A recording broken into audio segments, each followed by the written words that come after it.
Hi guys, and welcome to our first episode of Kindred Light. You're here with Myrna and Amy, and we're so excited to bring this podcast to you.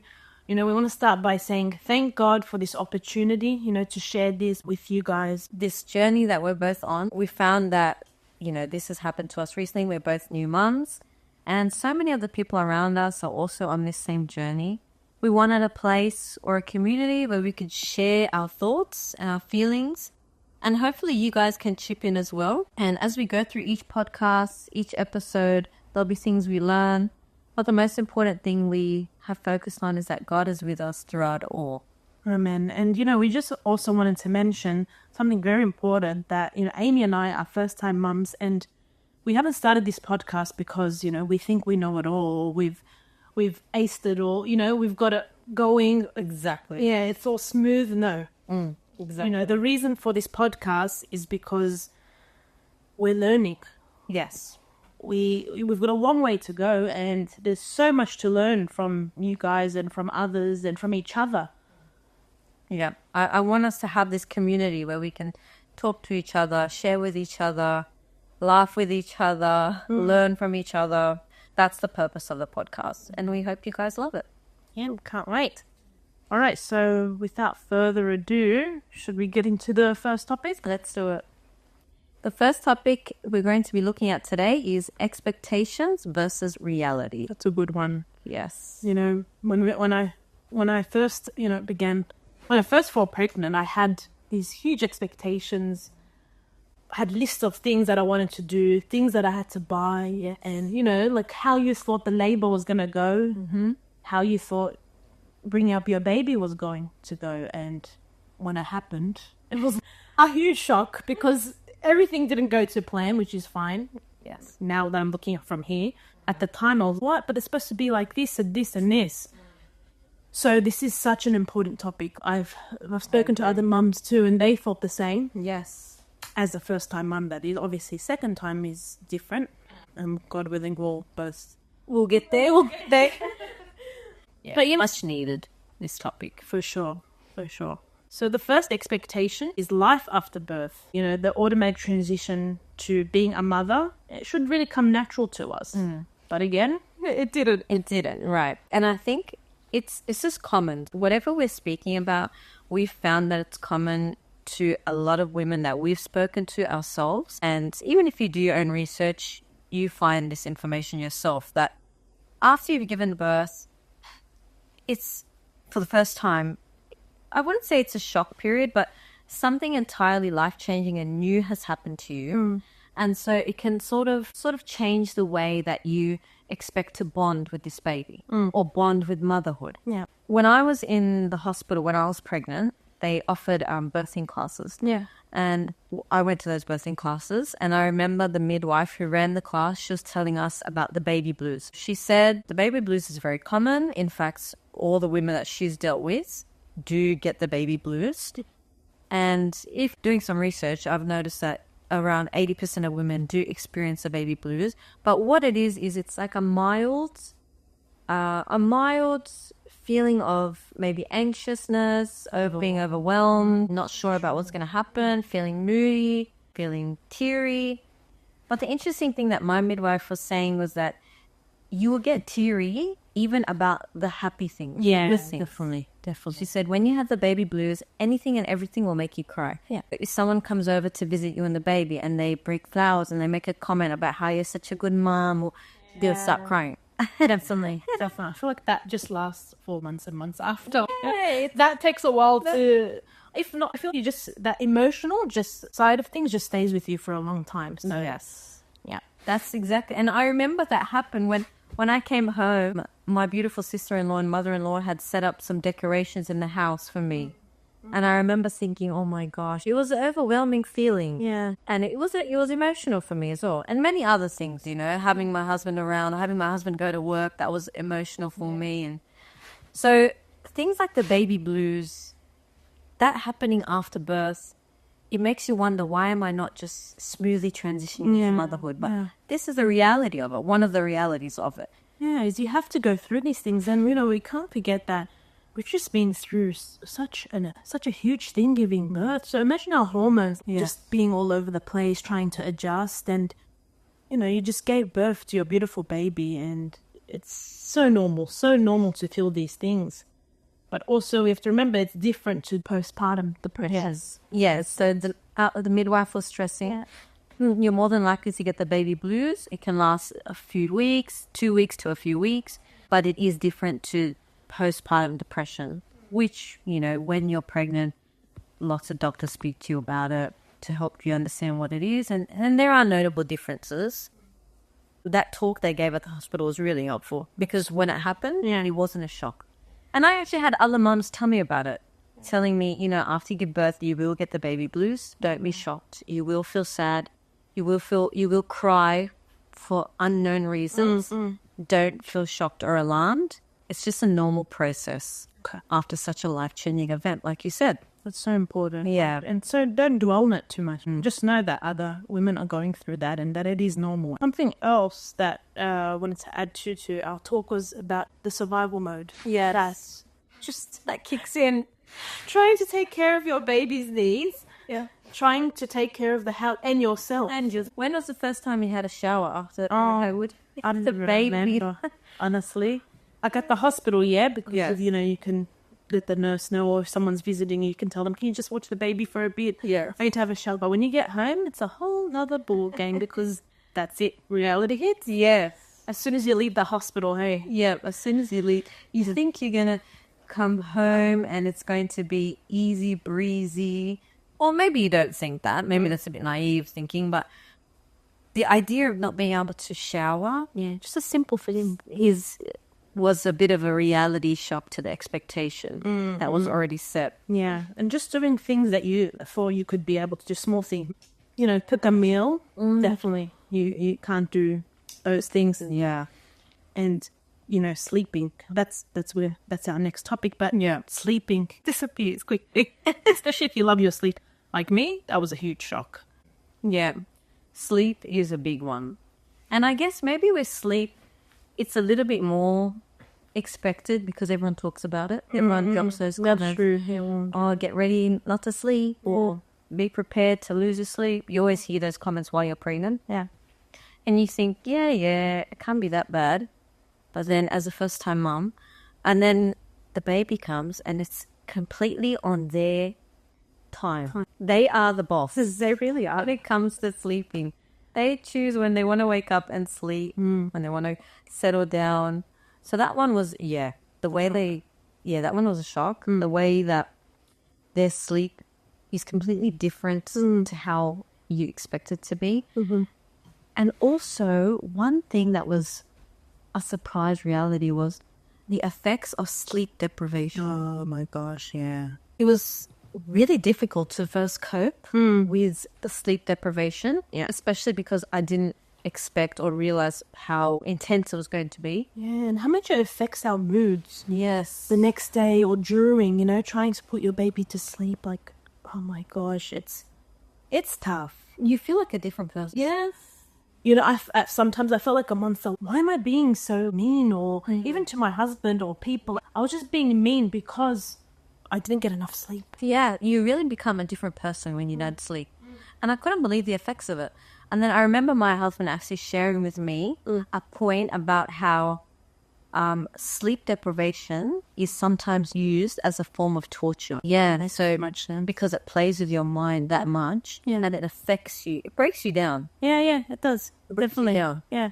You know, and not to sound so negative, but this was just the reality of not understanding what our sleep would be like at the time. You do become used to it, and then as you refocus and you think, okay, here I am, I'm upstairs, I'm rocking this baby to sleep or holding this baby to sleep, you realize you're not the only mother in the world, Joe. That's so true. I had to counsel myself so many times. Those late nights, you know, when they just decide that it's, you know, it's 3 a.m. and it's playtime. It's party time. Yeah, it's party time. And I already haven't had enough sleep during the day. And you know that they don't want to party, but it's just whatever they're going through. Yes.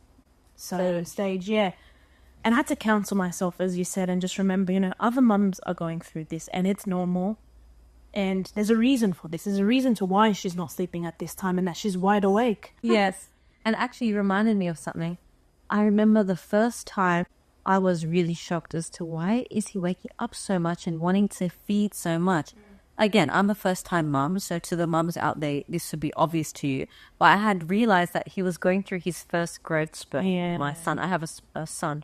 And then when I finally got that knowledge about growth spurts and he was the right age for this to be happening, at this age they go through a growth spurt, all the symptoms, if you want to call them, fit. So waking up, eating more frequently, clingy, a little bit more difficult to settle, waking up at night particularly to eat more to get those calories to grow. Yeah.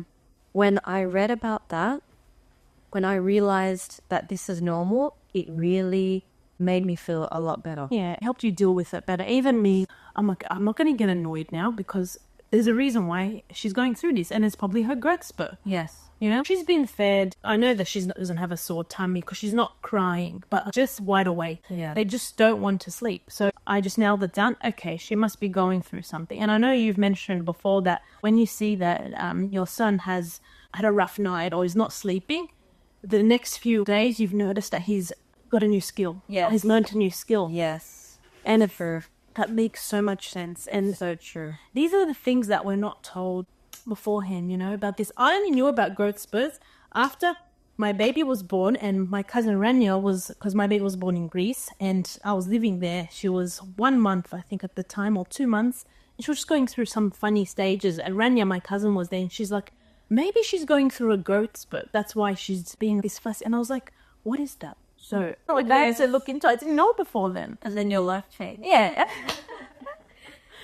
Yeah, right. It's true. They don't tell you. I mean, they tell you the basics of how to take care of your baby, but no one explains to you that within the first year, the most rapid time of growth is happening. Yeah. So your baby is constantly evolving and constantly going through these growth spurts and developmental leaps. And it's normal and expected in the first year. Yeah. And when you have that mindset, it's so much more, I don't want to say easier, but you're more able to accept That's so the sleep deprivation Exactly. or whatever cost it comes with. Because it's normal. This is how a baby is. And just one thing that I was struggling with was just being on time with her sleep. I thought, okay, it's time for her sleep. Why isn't she sleeping? Let's say during the day. And it's been 3 hours. I tried to put her to sleep. She doesn't want to sleep. Why isn't she going to sleep? That used to really just frustrate me. I just be like, just sleep, please. It's your time to sleep for her sake. I wanted her to have a restful sleep. But then I realized, okay, let me relax a bit. She obviously doesn't want to sleep. There's a reason to it again. Maybe she needs to stay up more. As they progress, they have the wake windows are longer. Yes. Even that, I had to learn that the hard way. I'm like, okay, let's figure out why. And then I realized, okay, she needs to stay awake a bit longer. And that made so much sense. Sometimes when you just let them be, they sleep better. Instead of just being so rigid with your timing. Yes. And actually, that reminds me of something I read online somewhere. I think I've got a screenshot of it. We'll bring it up properly. We might post it. About a lady who said she was basically apologizing to her baby. Oh, yeah. And she was saying things like, for when she was a first-time mom, so, I'm sorry I paid more attention to the minutes you weren't sleeping instead of the minutes you were laughing. Or I'm sorry I paid more attention to your schedule rather than, what made you happy that day. And she goes on. It's a list of her apologies to her first baby, because when you're a first-time mum, you have this idea that your baby is supposed to work like a clock or like a robot. Yeah, exactly. And I remember my husband, I'm sure your husband said the same. Yes. They're not robots. Yes, he did say that to me too. Yeah, they don't function like robots. They might want to feed on demand. Not every baby wants to feed exactly every 2 hours or exactly every 3 hours. Yeah. They might be different. They might feed on demand. They are little humans. Yeah. And so Yeah. I feel like it's such a common first-time mum experience to be like, it's time to sleep. Yeah. Why isn't the schedule being followed? What am I doing wrong? And you feel like you're doing something wrong. Exactly. And it's also about survival mode. It's, okay, when the baby sleeps, that's my time to sleep or go and do this. So that has a big part in it too, Yes. Like, oh my God, just please sleep. It's your time to sleep. I've got these things to do. Yes, that's so true. And I'm laughing right now Yeah. because everyone knows when they see a first-time mum, and you just know she just wants to put this baby down so she can just have that little break, and you can see the frazzleness in her eyes or in her gestures. And I can think of myself of times where I had shown that or reacted in that way. And I'm just laughing about it because I feel way more relaxed about it now. Yeah. So it's a common experience. It is. It's one of those expectations where reality just says, no, I've got something else for you. And there's a reason for everything. And we have to sometimes learn it the hard way. So this brings up to another point is, how did the babies and mothers sleep in the past? You know, how did biblical figures do it? Always think of that. Because honestly, I can't imagine biblical mothers, or let's just say Mother Mary, I can't imagine them having a separate crib where they go and put the baby in and they go back to their luxury. Yeah, I just can't imagine that. Or I can't imagine the prophets in the Bible sleeping in a bassinet, you know? I'm sure back then everyone just co-slept. I'm sure they slept with their mother. It's something I really want to look into, actually, the history of baby sleep, or what women in the past did.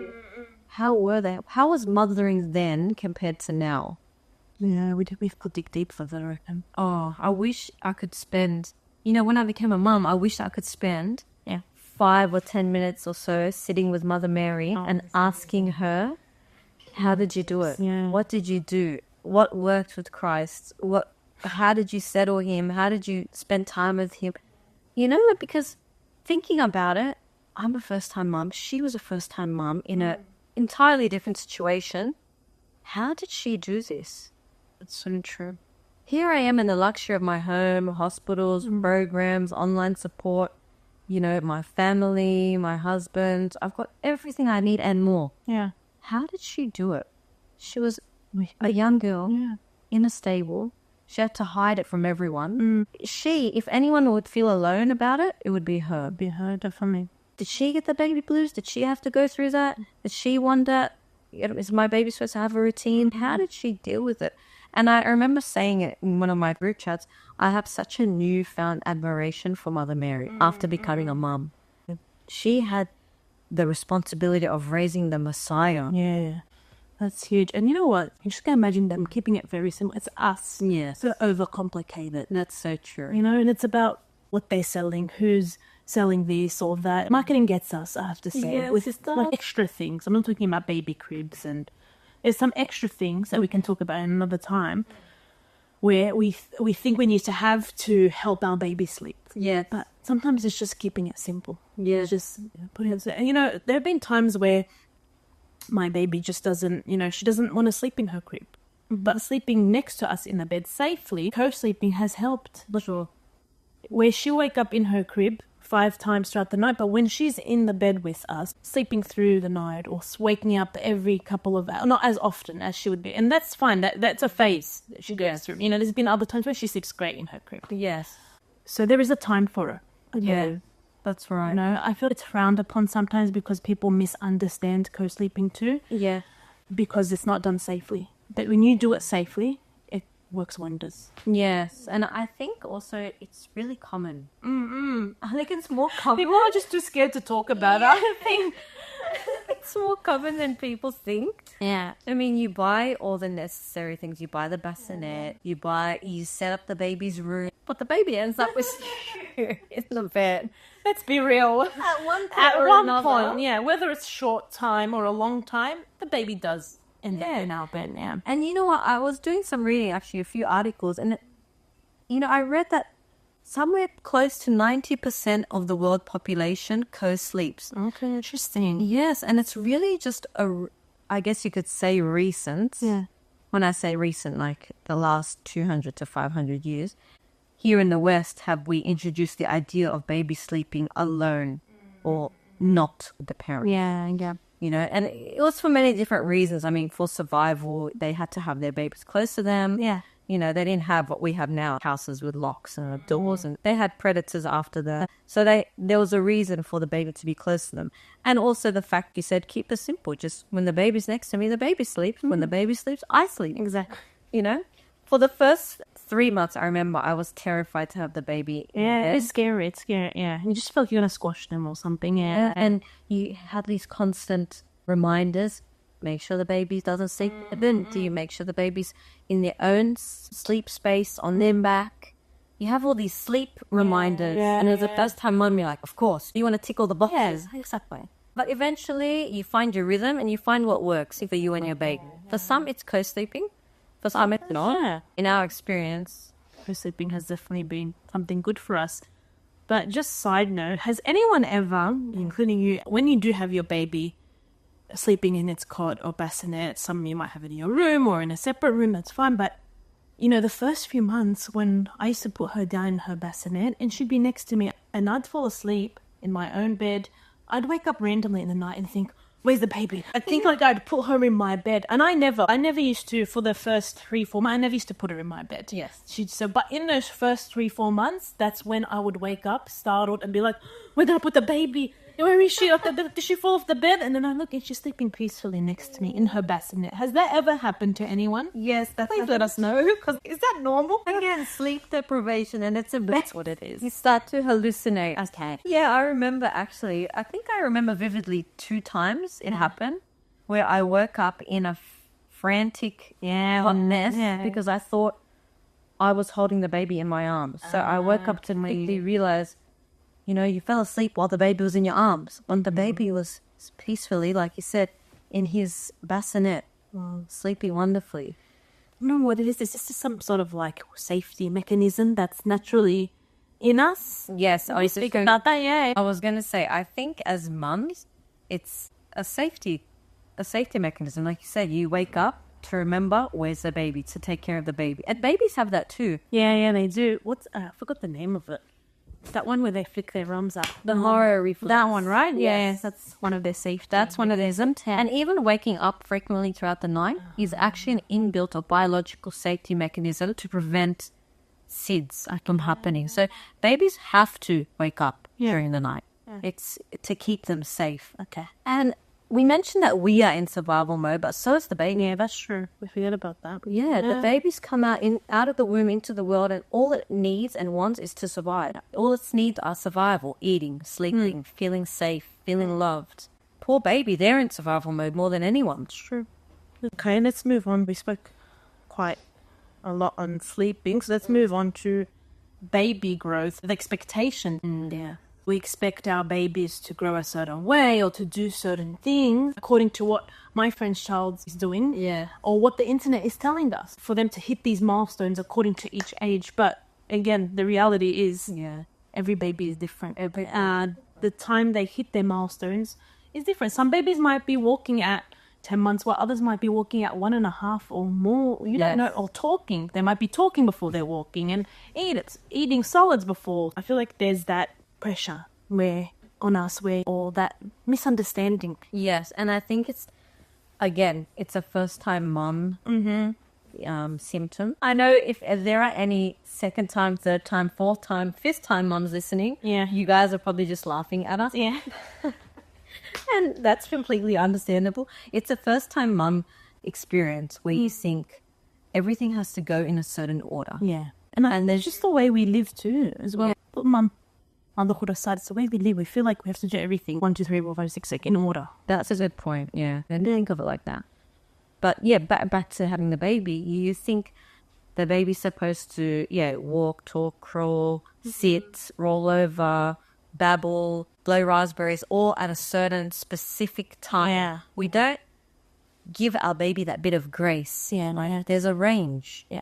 Also, your baby is not that person's baby.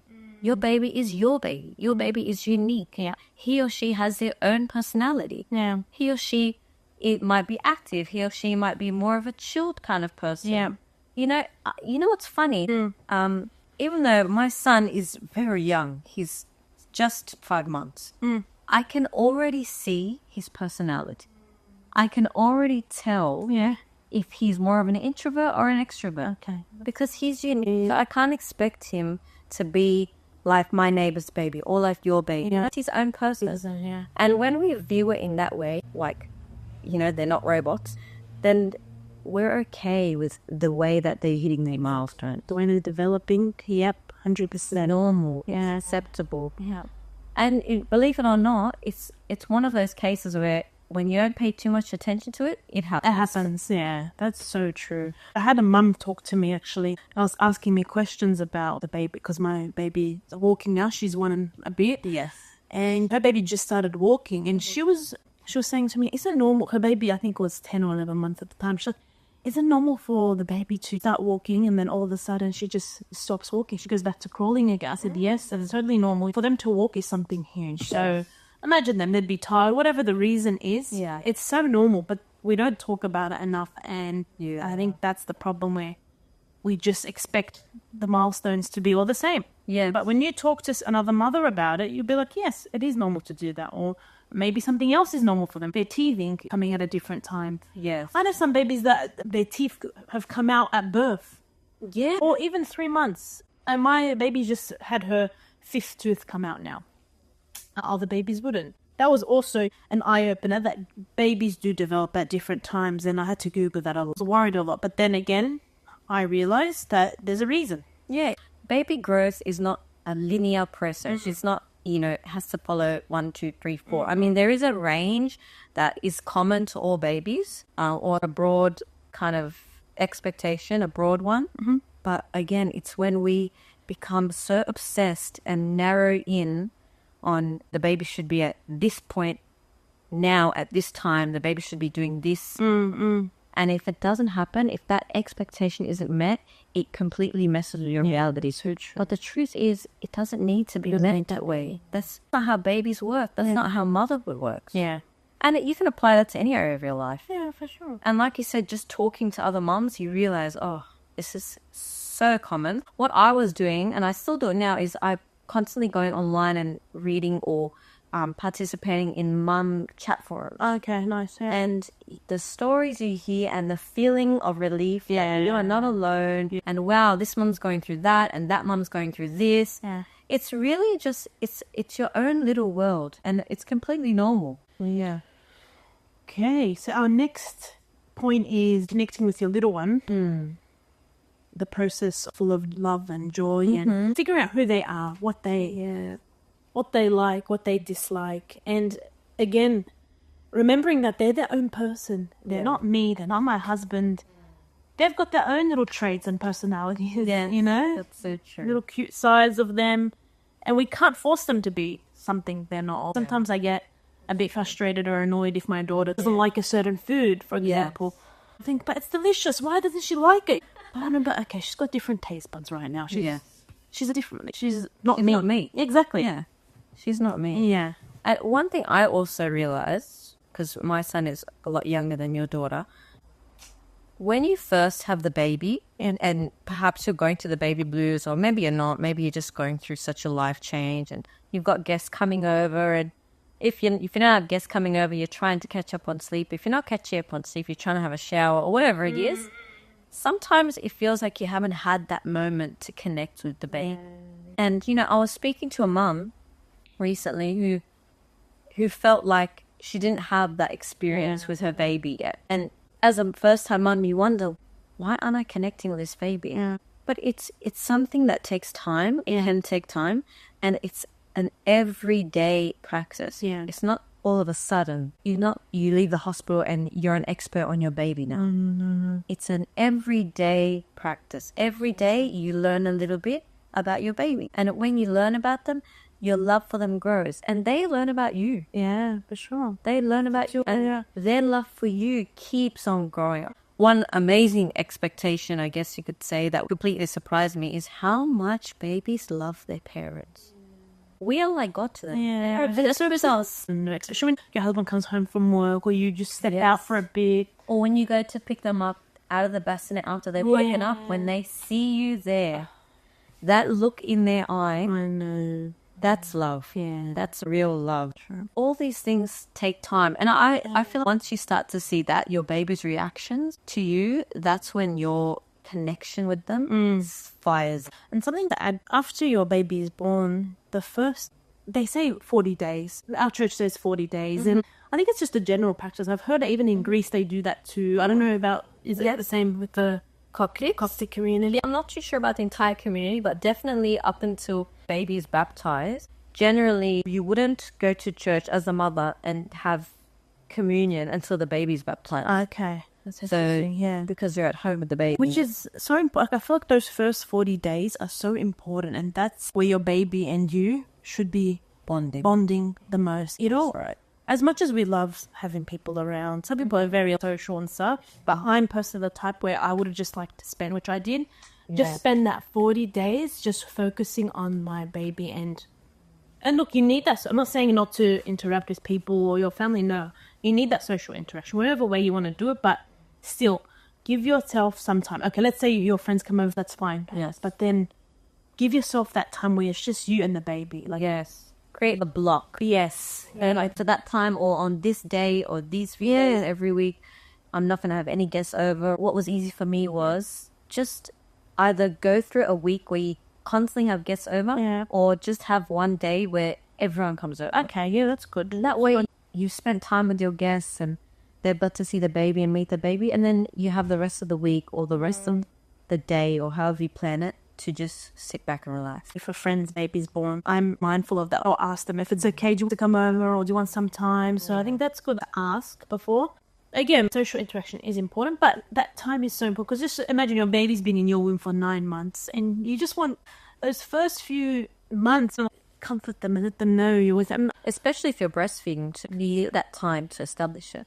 But you know what I was going to say? I think as a first-time mum, well, maybe not for you because you were in Greece, but as a first-time mum, you get really excited and you want people coming over. You want to talk to them about it. You want to be like, oh, here's my baby. You know, want to showcase the baby. My little trophy. Here he is. Here she is. You know, I remember feeling excited when people coming to visit. Yeah. And because you want to just talk about this massive thing that happens to you. You want to share the joy. You just want to relive it and talk about it all the time. I think maybe looking back in hindsight, it's now I realize it's a lot more, it serves more of a purpose if I take some time. Okay. Just Just me and the family. Yeah. You know, and then from there, go on and invite the world. But it's natural. It's a natural process. That's so true. Especially for first-time mums. Another natural process. Yeah.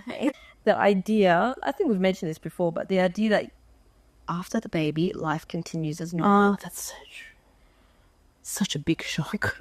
Yes, and I was listening to something recently. What was it?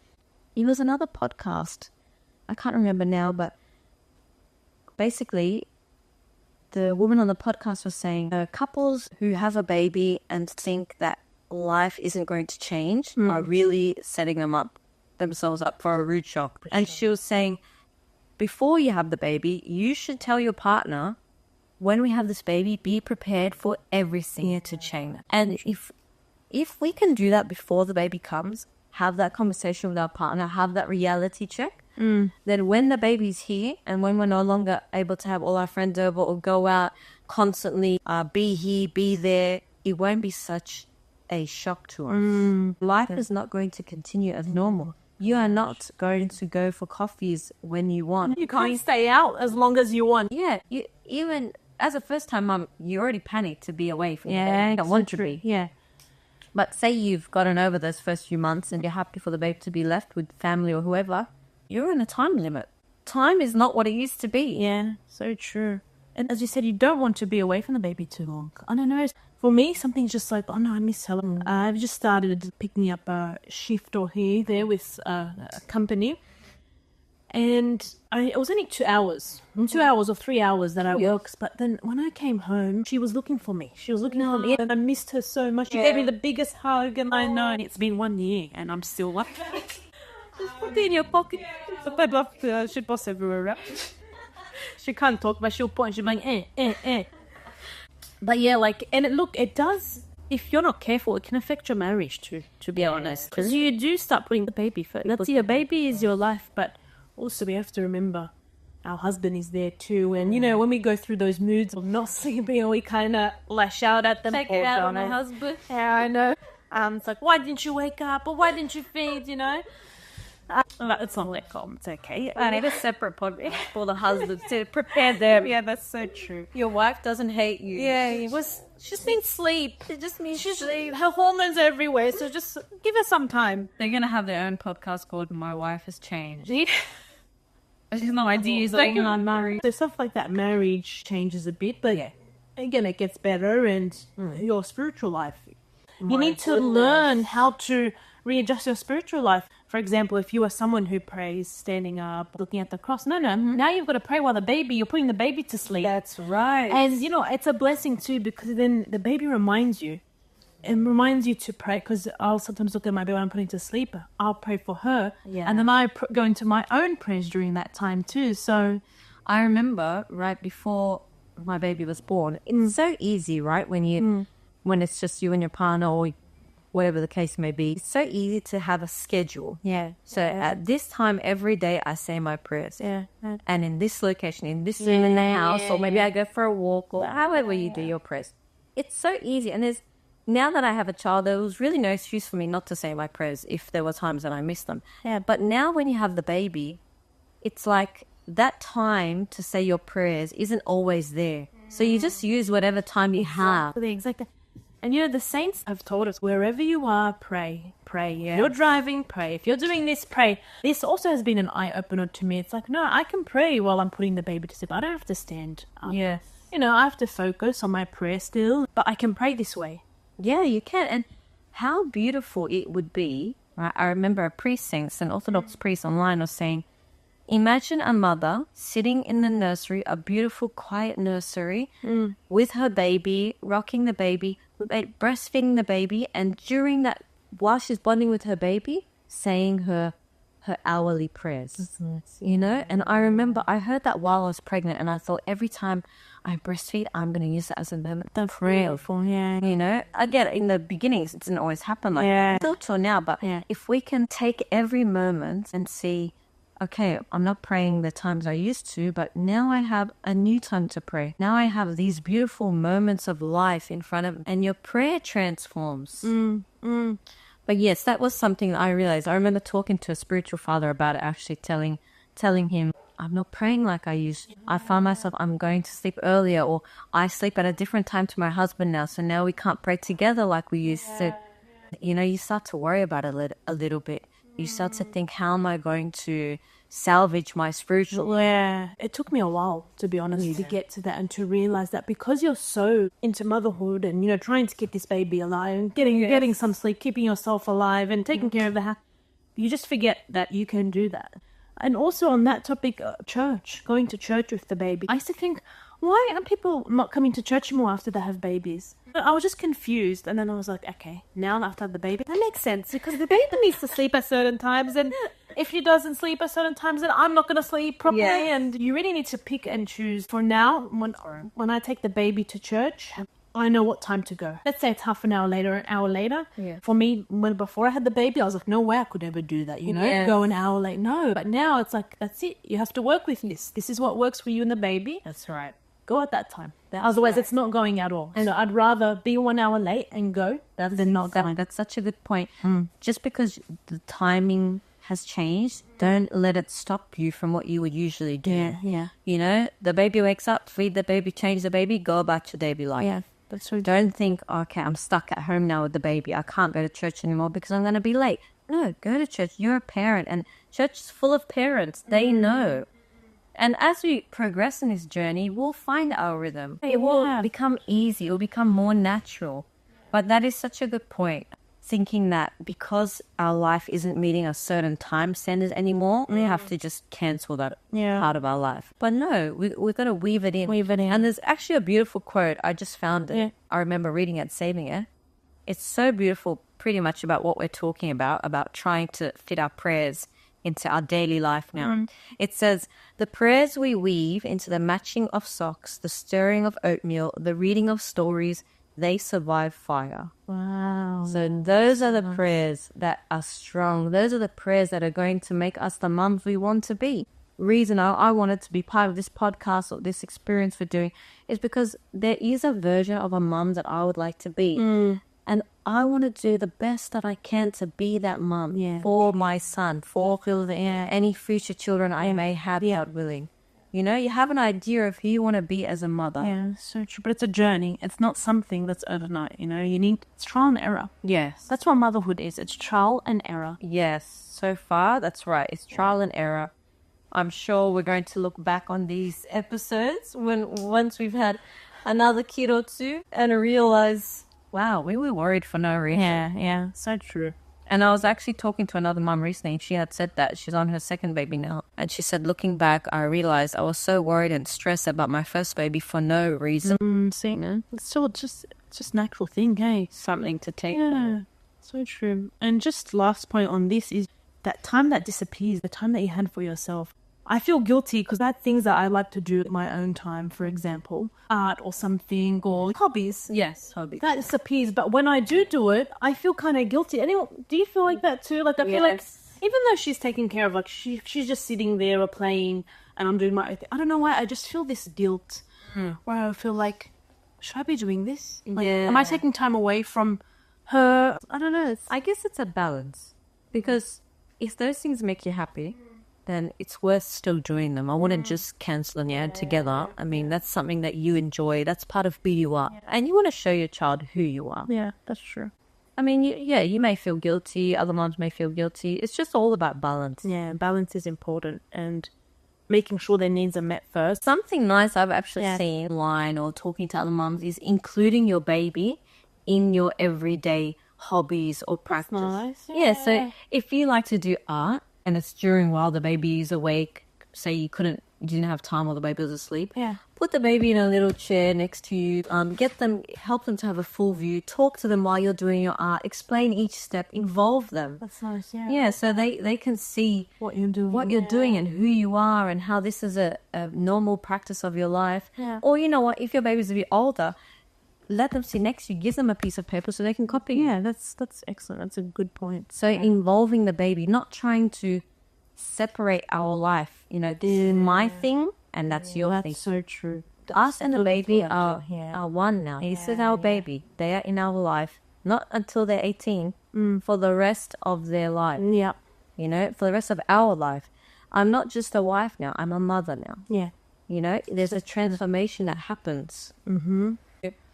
I found it's either you fight and resist it and make yourself miserable. Why don't I have time? Why isn't the baby doing this? Why is this happening to me? Stress, yeah. It's either you stress about and act or feel as though you're some sort of victim of this new life, or you embrace it, you accept it, you take this new transformation on, you let it shape you and make you into the person God designed you to be. Mm-hmm. We were designed to be mothers. Yes. So definitely it's something we can do.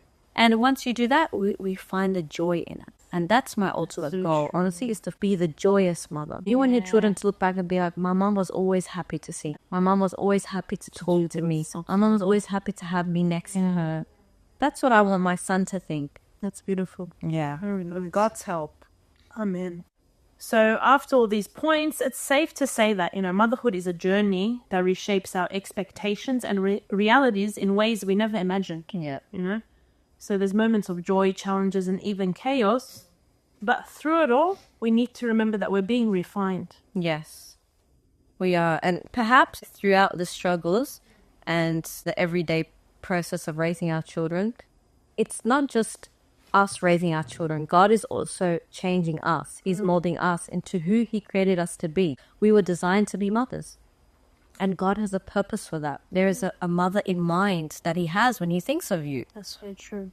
It's not just about what we give. It's also about what and who we are becoming. So which I think is amazing. Yeah, amen. So beautiful. And just to tie this in, something we can relate to the Bible is the story of Saint Mary. Yes. The expectation of that was that she should have been well taken care of by the Jews, honored by them, put in a proper place. She was going to give birth to the Messiah. Yes, exactly. They'd put her somewhere beautiful where she could, fancy. take care of her, have slaves. Yes. She'd be famous. They'd be serving her.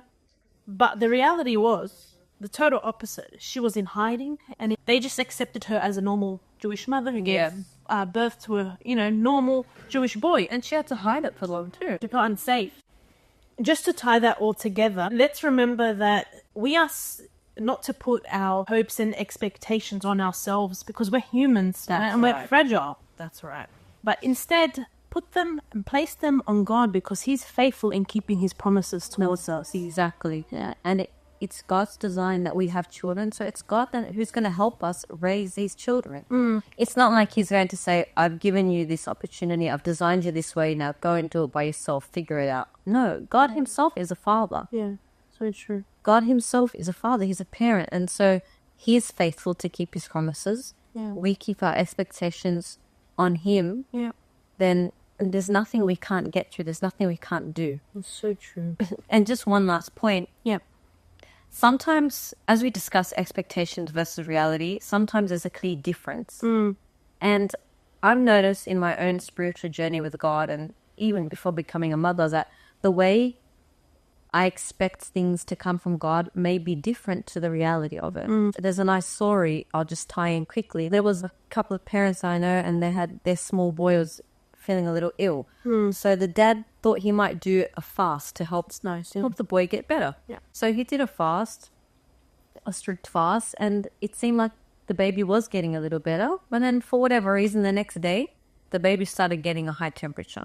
And after doing a fast, you think, I really hope the baby was going to get better. Is it because I need to fast more or not? You doubt yourself. You doubt yourself, yeah. And you think your expectation wasn't met. So the baby gets a temperature, they're worried, they're on constant alert, monitoring the baby, wondering if they should call the health line, not knowing what to do. And then they wait on it, and then they realize the next day the baby is happy and back to normal. And do you know why? Because that temperature killed whatever virus that baby has. See? So that was God's way of answering the prayer. It didn't come the way that they expected it. Yes, so true. The reality was different, but that's how God sometimes works. He is different to us. Yeah. The way He answers us is not what we expect, and it's okay. It's always usually better than what we expect. For sure. It's amazing. Okay, I think we've exceeded our limit. Yes, we have. I think it was a nice first topic, and we've gone over a bit, but that's fine. We'll try and keep to the time next time. There's so much to talk about, we just love sharing these things. And if you have any questions or if there's something you don't like, please tell us. We want feedback. We want honest feedback. Anything else you want to say, Amin? Yeah, I just want to say Mona and I are both really excited about this. We found that it's something we're both passionate about at the moment, and we hope that we can get something out of this and you can get something out of it, and we hope that it feels like a natural space where you feel comfortable to say what you want to say. For sure. So drop us no judgments at all. Drop us your thoughts, your feelings. Yeah, and let us know what you think of the first episode, guys. There's more to come. Yeah, we can't wait to share this with you all. So thank you for listening. God bless you on this beautiful journey of motherhood, and we can't wait to keep this going. Amen.